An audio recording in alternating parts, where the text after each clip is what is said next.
all of you are in my heart. And I love you very much. I love you very much.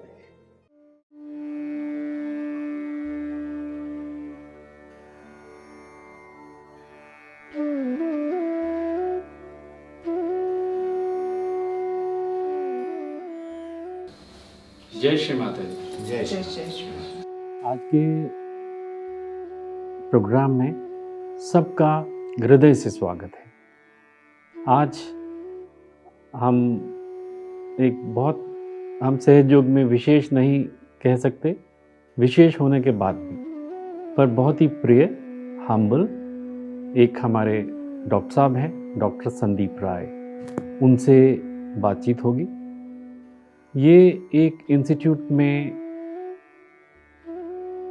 Professor हैं, MGM institute. ये institute ऐसा नहीं कि जिसमें एक सामान्य पढ़ाई की जाती है। ये एक विशेष कॉलेज है जिसमें 1000 बेड्स का हॉस्पिटल है और इसमें MBBS और MD की डिग्री दी जाती है। डॉक्टर राय प्रोफेसर हैं और MBBS ही नहीं, MD के स्टूडेंट्स को भी पढ़ाते हैं।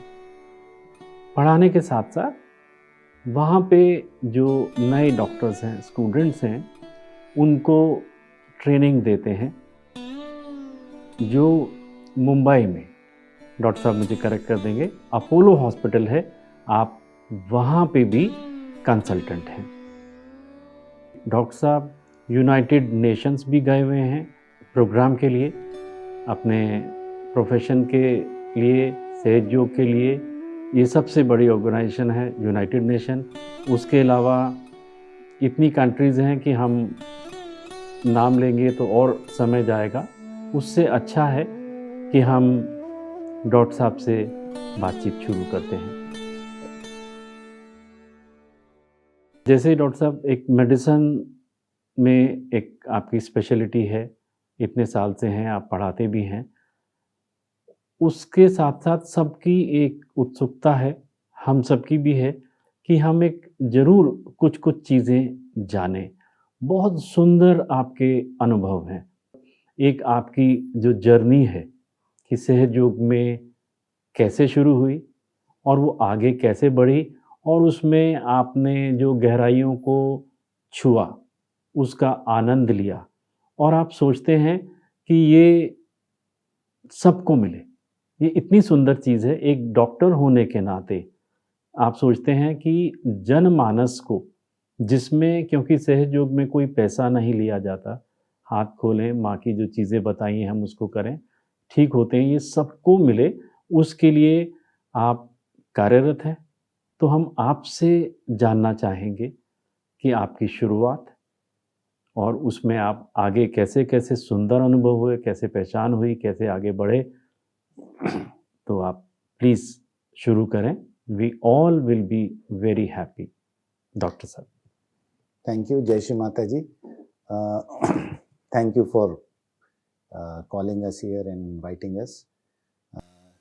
जर्नी तो ऐसे शुरू हुई कि हमारे फादर प्रोफेसर यूसी राय को, श्री माता जी को,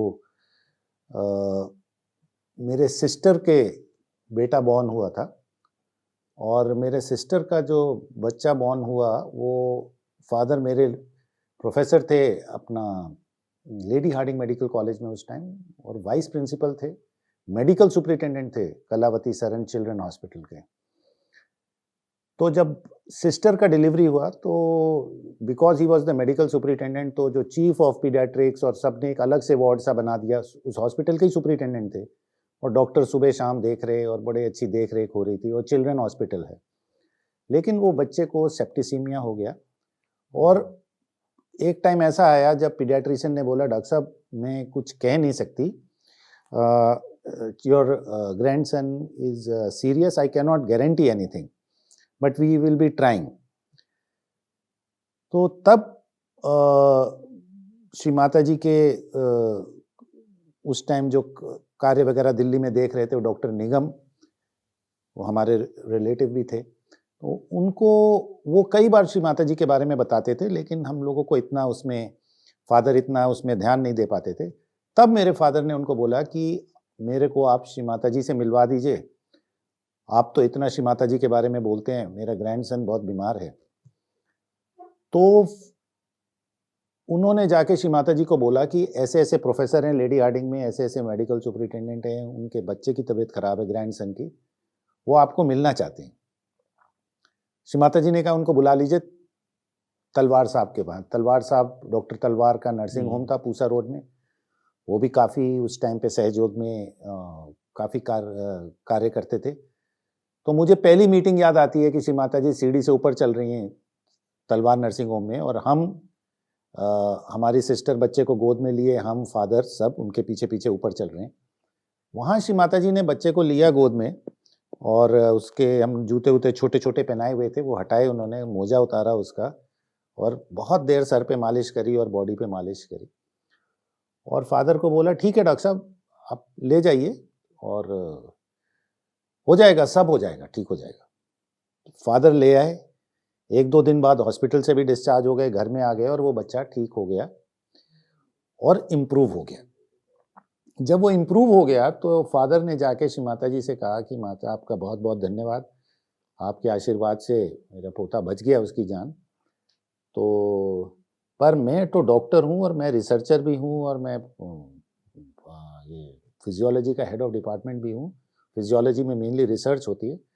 आप मुझे बताइए कि आपने किया क्या, मतलब आपने क्या किया, मीन्स ये आपकी अपनी शक्ति है जो आपने दे दी, आप दिव्य पुरुष जैसे होते हैं जो अपने शक्ति से, या आपने कोई मैकेनिज्म किया इसमें जिससे। तो श्री माता जी ने कहा मैंने कुछ नहीं करा, उसके जो भी था मैंने उसकी कुंडलनी को थोड़ा एक्टिवेट किया, सहस्त्रार पे सारा ब्लॉक था वो मैंने ठीक किया, और वो बच्चे के एनर्जी।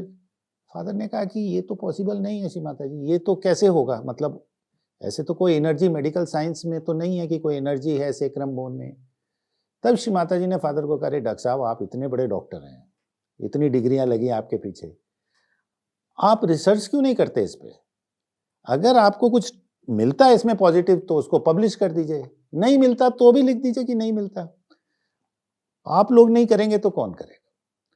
तब फादर ने सोचा कि जब मेरा अपना पोता नहीं सॉरी नाती जी बेटी का जब ये एकदम इस अवस्था से ठीक हो सकता है, और उसके बाद ठीक ही नहीं हुआ, बहुत हेल्दी हुआ, और श्री माता जी ने उसको नाम दिया सहज, और अभी बॉम्बे में हमारे साथ है वो, मतलब हमारे घर के पास रहता है। एक बीच में आपको सॉरी इंटरप्ट कर रहे हैं, हाँ सब लोगों को बता दीजिए कि सेप्टिसीमिया क्या चीज होती है जी ब्लड में जी, और वो कितनी खतरनाक हो जाती है बड़े, जी। और वो चीज उस बच्चे की ठीक हुई है। सेप्टिसीमिया का थोड़ा सा बता दीजिए। सेप्टिसीमिया क्या है, जैसे बच्चा जब पैदा हुआ तो कुछ ऐसे कॉम्प्लिकेशन थे सिस्टर को कि वो थोड़ा सा उसको इन्फेक्शन चला गया था बॉडी में। तो आम तौर पे क्या होता है, छोटा मोटा इन्फेक्शन बच्चों को ठीक हो जाता है, या कुछ एंटीबायोटिक्स देते हैं डॉक्टर लोग तो ठीक हो जाता है। जब ये इन्फेक्शन नहीं कंट्रोल हो पाता है एंटीबायोटिक से, तो मान लीजिए आपके लंग्स में इन्फेक्शन हुआ और उसके थ्रू वो पूरे ब्लड में चला जाता है। जब वो इन्फेक्शन एक ऑर्गन से निकल के खून के द्वारा पूरे बॉडी में फैल जाता है, जिसको एक तरह से कहिए जहर बॉडी में फैल गया, हाँ उस चीज को हम बोलते हैं सेप्टिसीमिया। जी। तो फिर आपको एक ऑर्गन नहीं है जिसकी दवाई देंगे कि भाई ब्रेन में फैल गया तो ब्रेन की दूं, ये वो पूरे ही बॉडी को ग्रस्त कर लेता है, और उसके बाद डॉक्टर लोग थोड़ा हाथ खड़ा करने लगते हैं, तो बोलते हैं कि भाई हम कह नहीं सकते, हम कोशिश कर रहे हैं। तो ये फादर डॉक्टर थे, मैं डॉक्टर था उस टाइम, मैं भी उस टाइम सफदरजंग हॉस्पिटल से ग्रेजुएट करके निकला था। मैंने भी पिताजी को बोला पापा ये तो सीरियस प्रॉब्लम है और अब क्या किया जाए। तो फादर को ने कहा कि चलो श्री माता जी को एक बार देते हैं, निगम साहब बहुत बताते हैं श्री माता जी का, चलिए चलते हैं। तो फिर हम लोग उधर गए, और उधर से फिर जब श्री माता जी ने फादर को बोला तो he took it as a thing कि भाई ये मुझे करना है।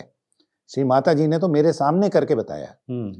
मेरा नाती इतना बीमार था, उसको मसाज किया, उसके सर पे सहस्त्रार उसका खोला और ये किया, और बच्चा ठीक हो गया, जबकि head of the paediatrics department ने हाथ खड़े कर दिए कि मैं नहीं कह सकती डॉक्टर साहब बच्चे का क्या।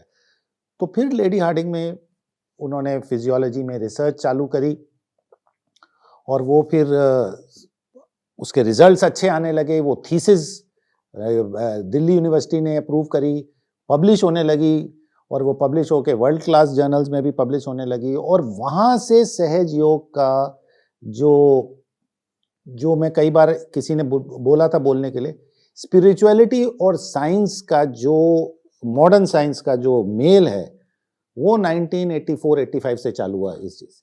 उसके बाद बहुत सारे डॉक्टर्स श्री माता जी ने फादर के पास भेजे कि भाई आप इनको सिखाइए, और फिर वो उन्होंने शुरू करा। रमेश मनोचा हैं, उसके बाद जाके उन्होंने इंटर्न थे वो जब आए हम लोगों के साथ, मैं भी इंटर्न था, वो भी थे साथ, हमारे फ्रेंड हैं, तो उनके साथ फिर वो उन्होंने इतनी अच्छी रिसर्च करी ऑस्ट्रेलिया में, और उसके बाद बहुत सारे डॉक्टर्स ने उसके, तो इस तरह से मैं किस तरह से कांटेक्ट में आया, एक तो ये अपने सिस्टर के बच्चे के टाइम में वहाँ था जब श्री माता जी ने उसको मसाज किया, मेरा भी इंटरेस्ट जागा कि मॉडर्न साइंस में तो ये कुछ है नहीं कि भाई कुंडलनी एक्टिवेट हो जाएगी, बच्चा कैसे ठीक हो गया। उसके बाद मैं फादर श्री माता जी से रिसर्च चालू हुई, तो फादर का मिलना जुलना, फादर को जाना ही पड़ता था, क्योंकि एक लेक्चर में बाद में श्री माता जी ने, किसी ने बोला कि अरे इस रिसर्च में तो बहुत ज़्यादा इंस्ट्रूमेंट यूज नहीं हुए थे, ये था, तो श्री माता जी ने बोला all these research is done at that time by professor Rai और डन बाय मी। उन्होंने इस चीज़ को एम्फेसाइज करा कि इसके बारे में कुछ बोलने का नहीं है, ये मेरे पूरे अटेंशन में हुआ ये, और वो अटेंशन ऐसा था कि जो स्टूडेंट को रिसर्च के लिए दिया था, वो स्टूडेंट ने बोला कि भाई मेरे को तो सहजोग कुछ पता नहीं, प्रोफेसर इतने सीनियर है, मेरी हिम्मत नहीं होती इनको बोलने के लिए कि भाई मुझे सहजोग का कुछ पता नहीं।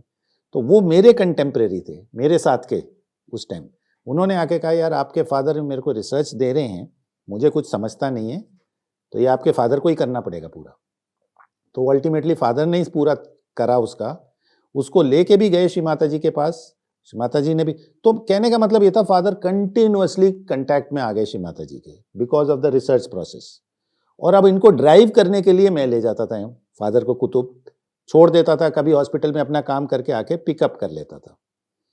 अब होने ऐसा लगा कि मैं जाता था, फिर मैं सोचता था कि मेरा तो कुछ काम है नहीं, फादर अपना रिसर्च कर रहे हैं, श्री माता जी से बात कर रहे हैं, और मैं अपना नीचे कुतुब आश्रम में नीचे बैठ जाता था। तो एक दिन ऊपर से एक सहयोगी आए भागते हुए, उन्होंने कहा कि साहब आपको माता जी बुला रहे हैं। हुआ ये था कि श्री माता जी ने पूछा उनसे, फादर से, कि आपका बेटा आता है क्या, तो आपको कौन छोड़ता है। उन्होंने कहा मेरा बेटा। तो वो कहाँ है, तो उन्होंने कहा वो तो नीचे बैठे हैं। तो उन्होंने कहा कि ऊपर क्यों नहीं आता। तो उन्होंने कहा नहीं माता जी उसको संकोच है, वो कहता है कि आप बात कर लीजिए फिर मैं आ जाऊँगा। नहीं, उसको बुला के लाई। तो जब मैं गया, मैंने प्रणाम किया श्री माता जी को, तो वहाँ से मैं धीरे धीरे जाने लगा। श्री माता जी मेरे से बिल्कुल बात करती थी as a modern young doctor with no knowledge of spirituality, और वो हकीकत भी थी, मेरे को कोई स्पिरिचुअलिटी की नॉलेज ज़्यादा इतनी नहीं थी। तो मेरे से बिल्कुल ऐसे बात करती थी कि जैसे कोई नॉर्मल आदमी आया है, जैसे कि आइए बैठिए चाय पीजिए, कभी मेरे को मिठाई देती थी खाइए। तो मेरे को ऐसा लगता था कि माता जी तो बिल्कुल अपने माँ जैसी है, मतलब ये लोग इतना क्यों पैर छू रहे हैं, और कई लोग कान को हाथ लगा रहे हैं, कई लोग दूर खड़े हुए हैं, माँ तो बड़े नॉर्मली हमारे को बिल्कुल डील कर रही है।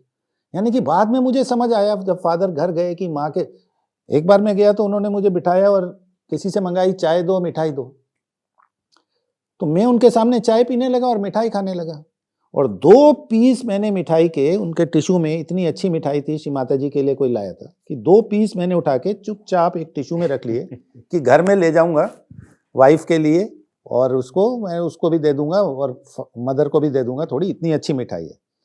तो श्री माता जी ने देख लिया मेरे को, उन्होंने कहा 2 और रखो बेटा इसमें, और इनको पैक करके दो, इनको पैक करके दो, और ये लेके। तो मैं सोचता था ये तो घर वाली बात है, श्री माता जी तो अपने। इस तरह से मैं उनको मिलना शुरू हुआ। तो फादर ने बोला पूछ रही है क्यों नहीं आता, तो ऊपर चला करो। तो मैंने कहा ठीक है, मैं आपके साथ चलूंगा ऊपर। तो मैं जाना शुरू हो गया। तो फिर इस तरह से मैं, उसके बाद आपको याद होगा कि 95 में ट्रेन टूर हुआ था। जी जी जी। तो ट्रेन का ऐसा हुआ कि श्री माता जी के पास मैं बैठा था एक दिन, और युवा शक्ति के कुछ लोग बैठे थे और फादर बैठे थे। तो माँ ने बोला कि फॉरेनर बेटा बिल्कुल पक्के जमे हुए हैं, आप मिले हैं। मैंने कहा श्री माता जी मैं ज़्यादा फॉरेनर से नहीं मिला।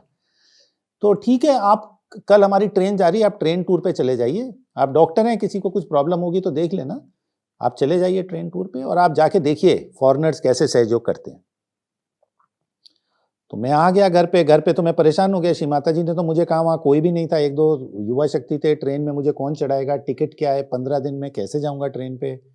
फादर ने कहा सब हो जाता है, चलो। तो मुझे याद है हम लोग दिल्ली कैंट पे आए, छोड़ के उन्होंने कहा नहीं नहीं हमें इन्फॉर्मेशन है आप आएंगे। तो आप लोग भी थे ट्रेन में, आप लोग सारा उस टाइम पूरा जी 15 जी दिन केटरिंग का जी पूरा जी देखते थे। जी हाँ जी हाँ जी हाँ जी। और कुछ युवा शक्ति थे हमारे साथ, तो वो हम लोग चल दिए।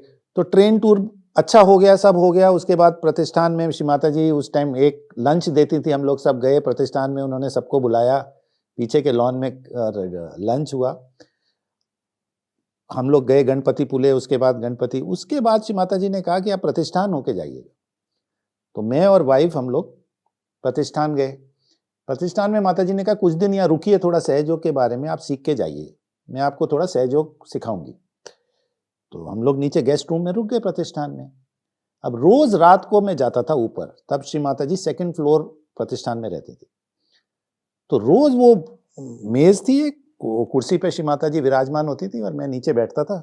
एक मेरे पास छोटा सा रिकॉर्डर था, उसमें मैं श्री माता जी की बात रिकॉर्ड करता था, जब वो छोटे छोटे टी सीरीज के कैसेट चलते थे।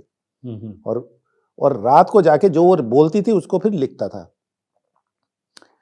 तो एक दिन ऐसे ही मैं बैठा हुआ था, तो श्री माता जी ने मेरे को बोला कि बेटा आप लिख रहे हो, और मैं कई बातें पूछता था श्री माता जी से कि श्री माता जी ये चक्र ऐसे हैं, ये हम क्या मशीन से देख सकते हैं, मीन्स ये क्योंकि हमें किसी सेंसिटिविटी वाले आदमी की जरूरत है, हम एक ऐसा मशीन बना लेते हैं, किसी के पीछे लगाएंगे और हमें पता लग जाएगा इसका स्वादिष्टान ब्लॉक है ये। तो हंसने लगी कि ये बेटा मेटा साइंस है, अभी साइंस उस लेवल पे नहीं आई है, ये मेटा साइंस है, अभी नहीं पकड़ पाएगी, पर हाँ आप जो बोल रहे हैं हो सकता है आने वाले टाइम में कभी हो जाए। तो ऐसे ही हमारी बात, एक दिन मैं ऐसे ही सवाल पूछ रहा था, तो श्री माता जी ने मेरे को देखा नीचे और बोला बेटा मैं इतनी देर से आपको इतनी सारी चीजें बता रही हूँ इतने दिन से, और आपको, बट बेटा आपको मेरे को रिकग्नाइज करना पड़ेगा, पहचानना पड़ेगा। तो मैंने कहा श्री माता जी मैं तो आपको पहचानता हूं। नहीं नहीं बेटा आपको मेरे को अंदर से रिकग्नाइज करना पड़ेगा। तो मैंने कहा माता जी मैं मतलब क्या करूं, आपको मैंने ट्रेन टूर पे भेजा था ना।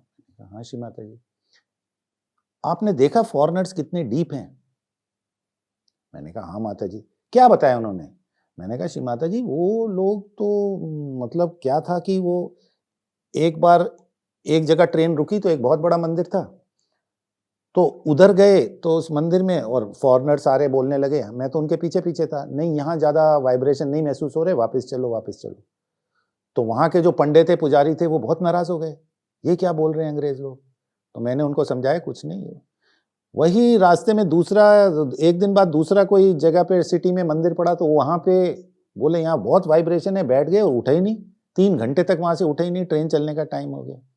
मैंने कहा माता जी उनको पता नहीं कैसे पता लगता है, मुझे तो कुछ पता नहीं लगता। तो बोली और क्या बताया। मैंने कहा माता जी बहुत स्टोरीज बताई। एक फॉरेनर को मैं मिला तो वो ये बोलता है कि मैं फॉरेन कंट्री में आप कहीं लेक्चर दे रही थी श्री माता जी, लेक्चर के बाद आपने सबको बुलाया ब्लेस करने के लिए, ये लेडी स्टेज पे गई और इसने बोला कि मैंने जैसे ही श्री माता जी की आंखों में देखा, मुझे पूरा धीरे धीरे ना पूरा रिवॉल्विंग यूनिवर्स नजर आने लगा, सारे प्लैनेट्स ये वो पूरा यूनिवर्स, तारे ये सब, और मैं उसको देखती चली गई। जब फिर माता जी ने मेरे को ऐसे टैप किया और बोला बेटा चलो आगे, नहीं माता जी ने मुझे कहा it's all right, it's all right, it's all right, it's all right, आप आगे। ब्रह्मांड आप इसको हम जी हिंदी में जो जी यूनिवर्स के लिए आप जी बताएंगे। जी जी तो उन्होंने माँ मैंने की कहा आंखों माता में जी देखा। उन्होंने आपकी आंख में ब्रह्मांड देखा। तो श्री माता जी मुस्कुराने लगी। और मैंने कहा एक मेरे को मिले सहयोगी, वो बोलते हैं आप लेक्चर ले रही थी कहीं यूके में इंग्लैंड में, और वो पीछे सीट पे बैठा था, उसको कुछ विश्वास नहीं था, लेकिन जैसे ही आप बोलने लगी उसको लगा एक ग्रे कलर का क्लाउड, एक जैसे बादल टाइप का उसकी तरफ आया आया आया आया और उसको हिट किया यहाँ पे, और वो उसने मुझे करके बताया कि ऐसे करके मेरी कुंडलनी उठ गई। तो मैंने आवाज निकाली बूम करके मेरी, तो माता जी बहुत हंसी। अच्छा ऐसे करके उसकी उठ गई। मैंने कहा तो कहती है, और तो ऐसे ही मैंने बहुत सारे उनको किस्से बताए, मुझे फॉरेनर्स ने बताए कि ऐसा हुआ, किसी कैसे ही आप स्टेज पे गई तो किसी को लगा आपकी काया बढ़ती जा रही बढ़ती जा रही बढ़ती जा रही है बहुत, आप तो बोली तो फिर तो फिर मैंने कहा, फिर उन्होंने मेरे को कहा कि फिर अच्छा इतना कुछ सुना तो फिर आप क्यों नहीं रिकॉग्नाइज करते? मैंने कहा माता जी मेरे को तो ऐसा कोई एक्सपीरियंस हुआ नहीं है। बोला आपको कोई एक्सपीरियंस नहीं हुआ, इतने दिन हो गए? मैंने कहा नहीं माता जी, इस टाइप का नहीं हुआ है कि इधर लगा और कुंडलनी ऐसे चढ़ गई और यूनिवर्स। तो हंसने लगे श्री माता जी। बोली बेटा आपको हो चुके हैं सब एक्सपीरियंसेस, लेकिन आप उन सबको कोइंसिडेंस बोल देते हैं। मैंने कहा तो फिर ये फॉरेनर्स क्यों, फिर मतलब इनको ऐसा इतना तेज एक्सपीरियंस क्यों होता है? तो उन्होंने कहा कि बेटा ऐसा है कि आप लोग आए हो, जितने हिंदुस्तानी है ना, सब गुरु घंटालों के पास होके मेरे पास आते हो, है ना, एक एक के पेट में 10-10 बैठे हुए हैं, है ना। तो हाँ, तो है ना, आपको पता नहीं है मेरे को बोलते हैं, तो मैं निकाल निकाल के थक गई हूँ। और आप सब ऋषिकेश ये सब जगह घूम के घाम के इस साधु को, वो नागा बाबा, ये बाबा, वो टाट वाला, सबके पीछे होके मेरे पास आते हो। ये फॉरेनर आते हैं जो कहीं नहीं गए हुए हैं। जिस तरह से आप हर एक को गुरु बना लेते हो और हर एक के पीछे पैर छूते और भागते हो, इसलिए आपको ये नहीं महसूस होता। तो तब मुझे ये समझ आया कि तो, लेकिन इसके आगे की आपको बात बताता हूँ। तो फिर मैं, ये कोई होगा रात के 1 बजा होगा, श्री माता जी यहाँ बैठी हैं, ये टेबल है, यहाँ पे मेरा टेप रिकॉर्डर है, इधर मैं इस साइड बैठा हूँ, सामने कोई नहीं है। एक युवा शक्ति कोई बैठा था, वो भी चला गया 1 बजे तक। अब रात का 1 बजा है, प्रतिष्ठान में 2nd फ्लोर पे अकेला मैं और श्री माता जी बैठे हैं, और ये पूरी बात हो रही है रिकग्निशन की। तो कहती बेटा ये है, तो आपको भी रिकग्नाइज करना चाहिए। तो मैंने कहा श्री माता जी फिर हमें भी एक अनमिस्टेकेबल एक्सपीरियंस दे दीजिए, जिससे कि बाद हमें कोई कभी डाउट ही ना हो, हमें कोई शक ही ना हो। आप ऐसा एक्सपीरियंस मुझे भी दे दीजिए कि मैं उसके बाद बस आपको आदि शक्ति ही समझूं और कुछ नहीं। बस मैंने ये बोला उनको, तो श्री माता जी ऐसे कुछ शायद चना या कुछ खा रहे थे। श्री माता जी ने, अब मैं यहाँ बैठा हूँ, उन्होंने ऐसे देखा दूसरी साइड, कोई भी नहीं है दीवार को, और उसके बाद अचानक घूम के बस मेरे को ऐसे देखा उन्होंने, और उनकी आंख ऐसे बड़ी होती गई और एकदम से फेस थोड़ा उनका चेंज सा होने लगा, और मैं सिहर गया ऐसे, मैंने यूं करा ऐसे सिहर के। हाँ कोई बात नहीं बेटा, कोई बात नहीं, कोई बात नहीं, कोई बात नहीं, पानी पीजिए। मैंने बोला पानी पीजिए, पानी पीजिए। उन्होंने मेरे को, कोई बात नहीं, कोई बात नहीं, उन्होंने फेस इधर कर लिया, कोई बात नहीं, कोई बात नहीं, पानी पियो, ठीक है, ठीक है, अच्छा बेटा, मैं फिर कल बात करूंगा। वो मुझे बाद में समझ आया, वो कुछ मुझे दर्शन देना चाह रही थी शायद, या कुछ फॉर्म बताना। मैंने उनको बोला कि मुझे कोई अनमिस्टेकेबल एक्सपीरियंस दीजिए, जिसके बाद मेरे दिमाग में कोई शंका ही ना रह जाए। जैसे आप फॉरेनर्स को देती हैं इतने बड़े बड़े एक्सपीरियंस। तो रात का टाइम था, मैं अकेला था, उन्होंने जैसे ही फेस टर्न करके देखना शुरू करा मेरे को, तो मैं ऐसे जैसे शिवरिंग होती ना, ऐसे मैं, something started happening to her face and eyes, वो बड़े होने लगे और क्या। और उन्होंने देखा ये घबरा गया एकदम, तो उन्होंने मेरे को कहा पानी पियो, पानी रखा था, और ठीक है, सब ठीक है, कोई बात नहीं। And she came back to the state और बोला अच्छा रिकॉर्ड किया ना आपने, लिख लिया, अच्छा अच्छा ठीक है। So this was one of the experiences, जिससे 2 चीजें मुझे समझ आई कि वो माता जी ने जो रिकग्निशन की बात करी, कि उन्होंने मेरे को बोला बेटा मैं कोई तुम्हारी नानी दादी नहीं हूँ यहाँ जो तुम्हें कहानियां सुना रही हूँ, ये बोला उन्होंने मेरे को। क्या बात है साहब, हाँ, यू आर वेरी लकी। हाँ, मैं कोई आपके नानी दादी थोड़े ना जो आपको यहाँ कहानियां सुना रही हूँ, आप आराम से सुन रहे हैं, रिकॉर्ड कर रहे हैं, आपको रिकॉग्नाइज करना पड़ेगा मेरे को। और वहां से एक कहानी शुरू हुई कि माता जी आप फॉरेनर्स को एक्सपीरियंस दिए, हमें नहीं दिए। फिर उन्होंने कोशिश करी देने की, मेरी स्टेट नहीं थी, I could not take it at that time. But one thing she did always was to keep me in attention. Whether I am of that level or not, she kept me in attention. तो this was one of the things जो मेरे को भूलता नहीं है। दूसरा ये था कि अच्छा इसी 95 में उन्होंने बोला कि बेटा मैं एक ऐसा अस्पताल बनाना चाहती हूँ जिसमें सहयोग हो। तो मैंने कहा माता जी वो तो आप किसी अच्छे सहयोगी को रखिए उसमें अच्छा, डॉक्टर। हाँ, मैंने कहा माता जी आप अच्छे सहयोगी को रखिए, मैं तो अभी फ्रेश डॉक्टर हूँ, स्पेशलिस्ट हो। तो सर सीपी बैठे थे, तो सर सीपी ने माता जी को बोला, श्री माता जी को, अरे यंग डॉक्टर है, स्पेशलिस्ट है, उसको क्या बोल रहे, मतलब आप इनको क्यों इसमें। बोला अरे यही तो मेन साइंस है, यही तो मेटा साइंस है, स्पेशलिस्ट है तभी तो ये करना चाहिए। तो मैं पशुपेश में, तो मैंने कहा माता जी मैं क्या करूँगा, मतलब मुझे तो कुछ नहीं आता, मुझे तो वाइब्रेशन भी नहीं आते ढंग से। मैंने आपको अभी बताया, आप खुद ही कह रहे हो मेरे को रिकग्निशन भी नहीं है और उतना कोई एक्सपीरियंस भी नहीं है, और सहज योग से ट्रीटमेंट करना है। आप उसमें आईसीयू बनाओगे माता जी, लैब रखोगे, फिजियोथेरेपी रखोगे, तो मैं कर सकता हूँ। अगर आप उसमें मतलब नहीं, only Sahaja Yoga centre I want to make, I don't want to dilute Sahaja Yoga, हाँ, don't want to dilute with ये आईसीयू ये वो। बहुत बड़ी बात है। तो मैंने कहा कि श्री माता जी फिर मैं क्या करूंगा, मैं तो मॉडर्न मेडिसिन का डॉक्टर हूँ। तो बोले क्यों, आप जाइए उधर करिए, अभी मैंने सोचा नहीं है, एक जगह मेरे पास बॉम्बे में है, और आपके फादर कह रहे थे दिल्ली में कुछ बनाना चाहिए, क्योंकि वहाँ से क्या है, सारी एम्बेसीज हैं, सारे वर्ल्ड के लोग हैं, तो एक अच्छा वहाँ पे सब लोग आ सकते हैं, कर सकते हैं। तो पर मैंने उनको कहा कि माता जी मुझे तो इसमें से बाहर रखिए, क्योंकि मैं तो नहीं कर पाऊंगा, ना मैं सहज योग में कुछ मेरे को बहुत आता है, ना मुझे। तो बोले बेटे करना क्या है उसमें, करना कुछ नहीं है। मैंने कहा श्री माता जी आप मुझे वहाँ भेज देंगे, मैं लोगों के पीछे बैठूंगा, ऐसे हाथ हिला के ट्रीट करूंगा, होगा कुछ नहीं, लोग हंसेंगे मेरे पे। तो ऐसे ही मैंने बोला उनको वर्बैटम, बोला नहीं ऐसा नहीं होगा। मैंने कहा कैसे नहीं होगा, जब मुझे कुछ नहीं समझ रहा, मेरे को रिकग्निशन भी नहीं है, आपने बोला मेरे को वाइब्रेशन भी ढंग से नहीं आते, मैं क्या, आप ऐसी कोई जगह बना देंगे, मैं क्या करूंगा उधर। तो मैं बिल्कुल बच्चे की तरह बात करता था जी।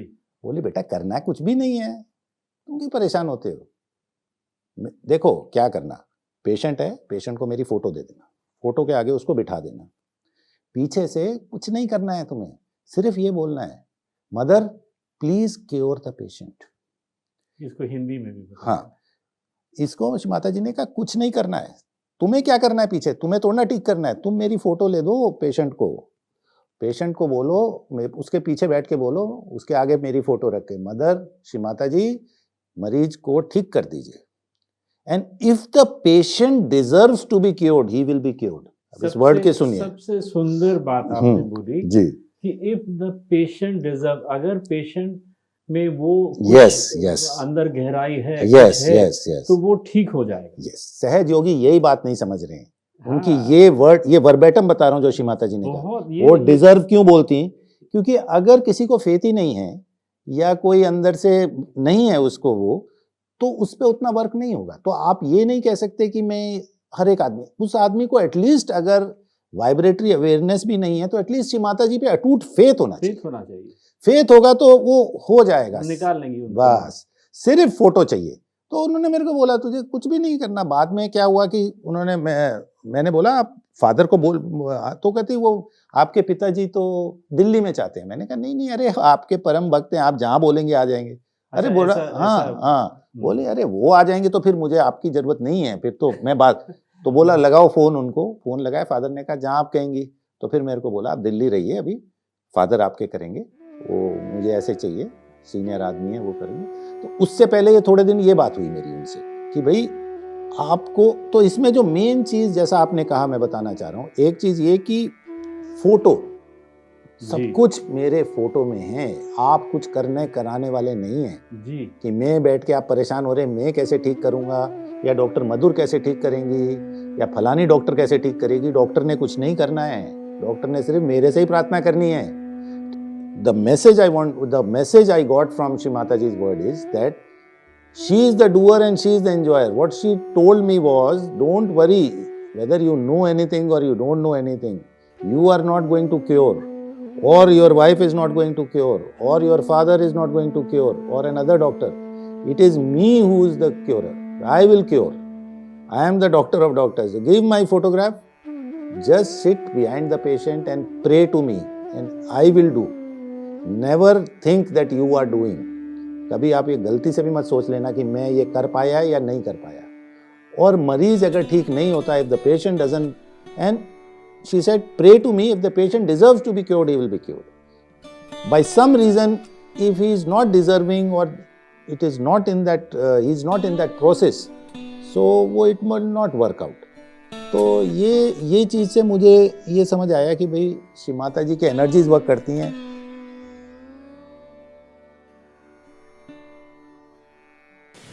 If you have certain chakras catching, then try to improve your chakras with the photograph.